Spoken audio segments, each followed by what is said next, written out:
in 1811, Byron and his friend John Hobhouse came back from their trip all over the world, and he, of course, had his manuscript with him. Byron was all ready. He'd had this great journey with adventures and stories, and so in London, he came to John Murray, one of the great publishers, and Murray accepted the poem, which would now become Childe Harold's Pilgrimage.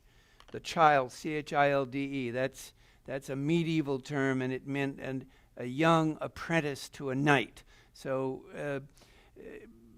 Byron is saying to us, I am a modern man. You just heard it in that one poem, references to I'm a modern man, but I come from this old tradition of lords and ladies, the medieval tradition, and I am in training to be a lord. I'm beginning to learn to be a lord.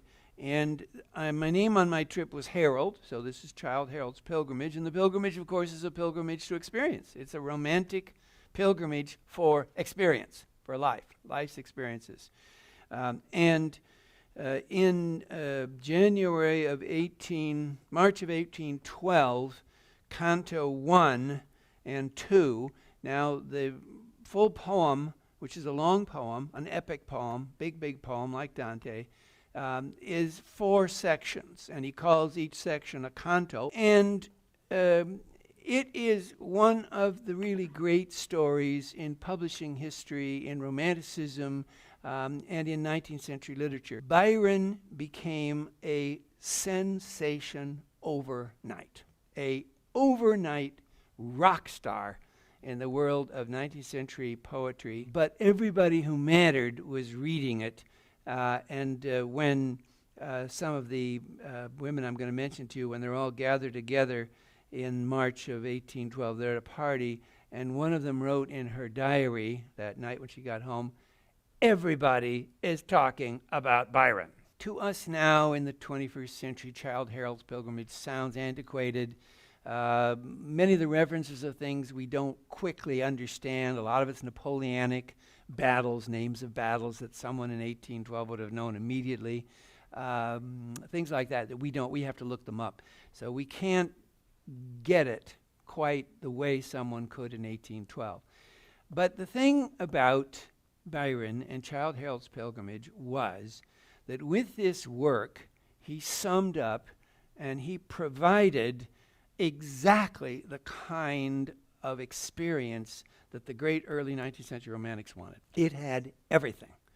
The first thing was that it was autobiographical, and everybody knew that. So it started right out with the thrill of being both a poem about this journey, this person, but also then constant references to, well, like you saw there in that opening poem I read to you, I Do, where he refers to his hearth that he's left at home, or his dog, or the different things that he referred. Everybody knew what that was. So it was, in a sense, the way the great novels are, roman à clef, that is, there's a key to it, there's a secret, that, well, this was like a roman à clef. It had a secret to it. Everybody knew this was Byron. And so what he was doing was creating a modern character here, a modern persona. He was in the process of doing what people in our time have done, like Madonna. So everything we know about now was already there. It was already there in that world, in that modern world of 1812. And publishing, magazines, newspapers made people famous, and Byron understood every single detail of this.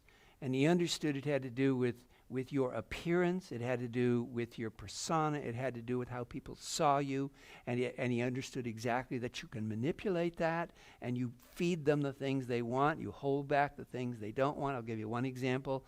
Byron knew, very early, even in his 20s, that he had a tendency to get fat.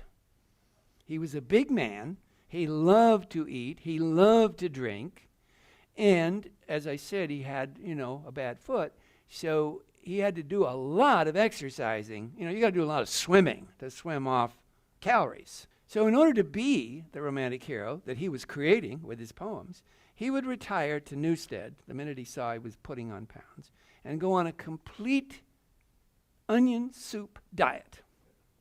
That's all he would eat. Nothing else. Just onion soup, day after day after day after day. And the pounds would start to fall off, and he would turn yellow. But it would pass very quickly. Now, isn't that interesting? You see, that he knew he had to have a certain look in order to be the great poetic personification of Romanticism. So here you get the first modern rock star, where his art is a success because of his biography, you see. He's making his art successful by merging his biography and his fiction. The modern rock star, even before rock back in the 19th century, is this creation of biography and fiction, autobiography and fiction. And you create interest in you as a performer by feeding the public morsels of goodies to make you more and more interesting so that they want your literature. And it goes on to this very day. In any case, the appearance of Childe Harold's Pilgrimage is a milestone because it marks this moment when the modern artist becomes famous for who he is, his name, his biography, people know who he is, and it merges. So with Childe Harold, we have the story, we have the wanderer, we have the poetic figure, we have the self-conscious, egotistical young man pursuing experience, the wanderer in search of experience, new experience, travel to the east. The whole Albanian thing, of course, was a big part of Childe Harold's pilgrimage. Well, it was bizarre. It was off in the mountains. It was filled with mysteries. The east, love, the passionate love, the stories, suffering, loss, war, oppression, revolution. All of these things were summed up in Byron because he's famous overnight. He's a poetic rock star, famous overnight as the very person who is behind this new famous figure, Childe Harold's Pilgrimage. It has everything, every one of the important romantic themes, self-consciousness, appearance. He designs the Byron collar. Everybody in the 19th century starts wearing the Byron collar. Someone said about him, he lived and died before the mirror. It's a great phrase. It's not really fair to him because he was a great writer. He wasn't just an egotistical egomaniac. But the phrase is a great phrase because he lived and died before the mirror, meaning, he was never unaware of who he was and what he looked like. Long hair, disheveled, never, not buttoned up in the tie and all that stuff. But the look of the romantic wanderer, the look of the romantic hero that he was going to be living.